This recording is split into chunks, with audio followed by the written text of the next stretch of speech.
آج ہمارے ساتھ BBC کے اسٹوڈیو میں جمیل احمد صاحب موجود ہیں، جن کی پہلی کتاب دی وانڈرنگ فیلکن لندن میں شائع ہوئی ہے اور جو پاکستان کے قبائلی افراد کے بارے میں کہانی ہے۔ جمیل احمد ریٹائرڈ سرکاری افسر ہیں اور بلوچستان اور قبائلی علاقوں میں کئی اعلیٰ عہدوں پر رہ چکے ہیں۔ کوئٹہ، چغئی، خیبر اور مالاکنڈ میں پولیٹیکل ایجنٹ رہے ہیں اور ڈیرہ اسماعیل خان اور سوات میں کمشنر۔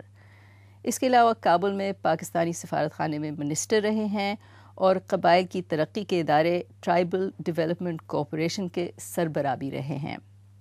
جمیل احمد صاحب، کیا یہ کتاب آپ نے پاکستان کے قبائلی علاقوں میں آج کل کی دلچسپی اور توجہ کے بعد لکھی ہے؟ جی نہیں، یہ کتاب لکھی گئی تھی تقریباً 40 سال پہلے، اور یہ ایک قسم کا ایکسیڈنٹ ہے کہ وہ 1.5 سال پہلے تک یہ اس پہ کچھ دلچسپی نہیں ہوئی، اور ایک دم کو 3-4 لوگوں کی وجہ سے پینگوئن نے پھر اس کو ایکسیپٹ کیا اور اس پہ وہ پبلش کی اس کو، کتاب کو۔ اچھا، تو یہ جو کہانیاں ہیں اس کتاب میں، کیا یہ سچی کہانیاں ہیں؟ یہ آپ کی نظر سے گزری ہیں یا یہ کیس آپ کے سامنے آئے ہوں؟ یہ کہانیاں آپ ان کو یہ نہیں کہہ سکتے کہ یہ سچی کہانیاں ہیں، لیکن جو 15-20 سال جو گزرے ہیں وہاں، اس میں جو جسے آپ کہہ سکتے ہیں سائٹس اینڈ ساؤنڈس، وہ ان کہانیوں میں موجود ہیں۔ لیکن یہ ہے کہ یہ آپ ایک جگہ کا ایونٹ جو ہے وہ دوسری جگہ ٹرانسپوزیشن کیا جائے یا ایک کیریکٹر دوسری جگہ شفٹ کیا جائے، لیکن وہاں کے جو ایکسپریشنز ہیں لوگوں کے، جو کانورسیشنز ہیں، جو ان کی بات چیت کا طریقہ ہے، وہ اس میں موجود ہے۔ اور یہ کتاب میں 9 باب ہیں اور یہ کافی حد تک الگ الگ کہانیاں ہیں، لیکن ایک کردار ہے تورباز، جو پہلی کہانی میں یتیم رہ جاتا ہے جب اس کے والدین مارے جاتے ہیں، تو وہ ان کہانیوں میں کہیں نہ کہیں نظر آ جاتا ہے، تو وہ ایک جو لنک بنا ہوا ہے۔ تو یہ کیا آپ نے یہ طریقہ اس وقت اختیار کیا جب یہ حال میں کتاب آپ نے نکالی اور اس میں انٹرسٹ ہوئی ہے، یہ پہلے آپ کر چکے تھے استعمال یہ طریقہ؟ یہ جب لکھا گیا پہلا ڈرافٹ، تو اس میں یہ الگ الگ کہانیاں تھیں، لیکن چند مہینوں میں وہ لوگ دیکھتے تھے، ان میں سے ایک نے کہا کہ یہ ان میں کوئی کنیکشن ہونا چاہیے، اور مجھے وہ جو ان کی مشورہ تھا یا صلاح تھی وہ مجھے پسند آئی، اور یہ چیز کہ کیا کنیکشن ہونا چاہیے وہ ایک قسم کا آٹومیٹک تھا، کیونکہ پہلی کہانی میں ایک بچہ تھا یتیم رہ گیا تھا، تو مجھے یہی خیال ہے کہ اس بچے کو چھوڑنا نہیں چاہیے، اسی کو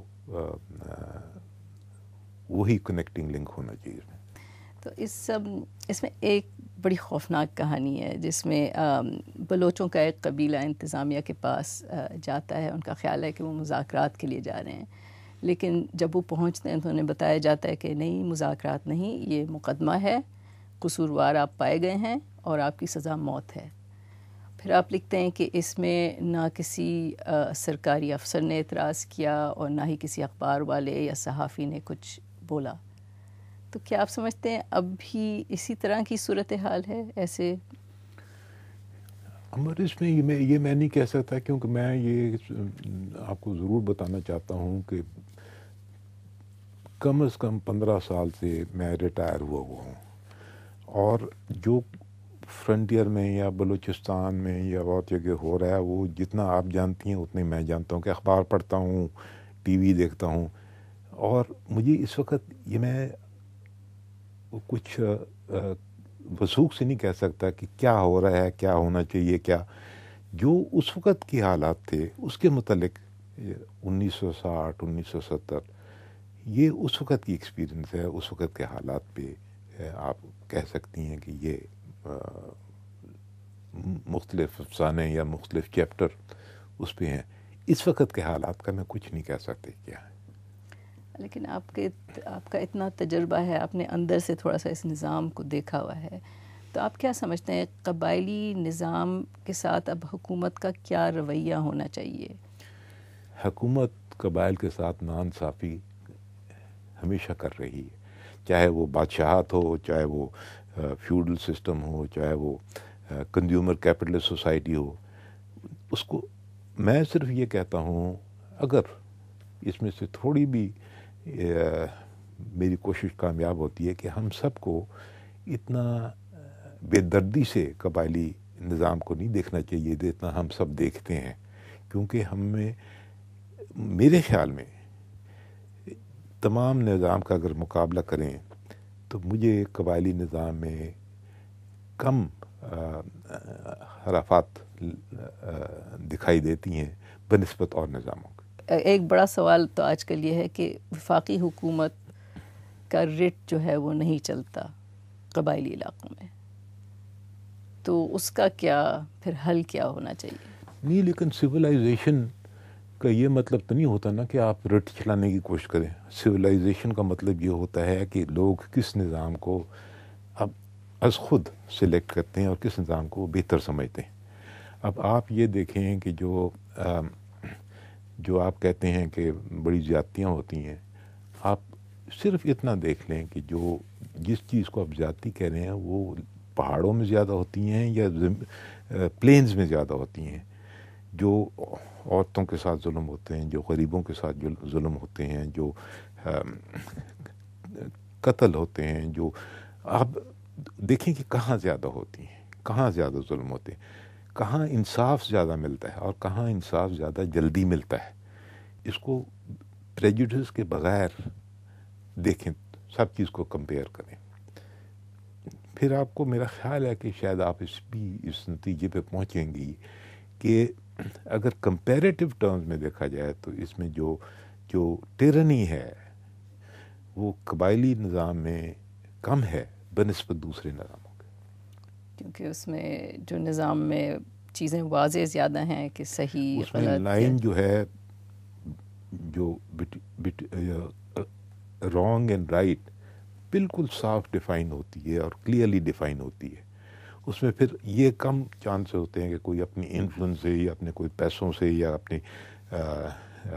کانٹیکسٹ کی وجہ سے اس کو پرورٹ کر لے. شہری زندگی میں تو ایک چیز چاہے وہ ہو بھی رہی ہو لیکن ہوتی خلاف قانون ہے. اب شاید اس نظام میں یہ واضح نہیں ہے کہ ہے یہ خلاف قانون یا نہیں. نہیں، اس میں بھی خلاف قانون ہے. اس میں بھی یہ ہے کہ آپ کو یہ بھی اس کہانی میں پتہ لگے گا اور یہ دکھایا ہوا ہے کہ ٹریٹی اوبلیگیشن ہے ٹرائب کی کہ وہ اپنے جسے کہتے ہیں کولیکٹیو رسپانسبلٹی. ہر ایک ٹرائب جو ہے، ہر ایک جو قبائل جو ہے اس کے ساتھ ٹریٹی اوبلیگیشن ہے کہ وہ اپنے ممبرس کا اور اپنے ایریا میں سیکیور کرے لا اینڈ آرڈر. اور اگر اس کو وائلیٹ کرتے ہیں تو اس کے طریقے ہیں کہ ان کو ٹرائب کو بھی پنش کیا جا سکتا ہے، اس کے انڈیویجولس کو بھی پنش کیا جا سکتا ہے، اس کا ازالہ بھی کیا جا سکتا ہے. اچھا، ایک اور کہانی ہے، اس میں آپ نے میاں منڈی نامی جگہ کا ذکر کیا ہے جہاں لڑکیاں اور عورتیں بکتی ہیں. تو یہ جگہ کہاں ہے اور کیا یہ آج بھی اسی طرح کا؟ دیکھیں امبر، آج کا تو میں نہیں کہہ سکتا نا. میں نے آپ کو پہلے بھی عرض کیا کہ 30 سال کی پہلے کی بات ہے. وہ ایک جگہ تھی ٹرائبل ایریا میں، اس کو میاں منڈی اس کو کہتے تھے، اور وہاں میں نے خود نہیں سروس کیا لیکن میرے مالکن کے ساتھ محمد ایجنسی ہے، اس وہاں ذکر ہوتا تھا اور کہ وہاں یہ منڈی لگتی ہے اور ایک واحد جگہ تھی اور کسی جگہ نہیں تھی، یہ ایک جگہ منڈی کا جہاں سیل ہوتی تھی. اچھا، کتاب کے آخر میں وہ جو ایک آپ کا ایک طرح سے مرکزی کردار ہے طور باز، وہ میاں منڈی میں دھوکے سے ایک عورت کو کم پیسوں میں وصول کر لیتا ہے آگے بیچنے کے لیے، لیکن پھر اس کے ذہن میں یہ بھی خیال آتا ہے کہ کیوں نہ میں اس سے شادی کر لوں، کیوں نہ میں ایک نئی زندگی شروع کر لوں. لیکن پڑھنے والے کو پتہ نہیں چلتا کہ آخر میں ہوتا کیا ہے، وہ ایک سوالیہ نشان ہی رہ جاتا ہے. تو کیا ہوتا ہے؟ ہمیں کچھ مجھے بھی نہیں پتہ کیا ہوتا ہے. جمیل احمد صاحب، ہمارے ساتھ BBC کے بش ہاؤس کے اسٹوڈیو میں آنے کا آپ کا بہت شکریہ. نہیں، آپ کا بہت شکریہ امبر، بہت شکریہ.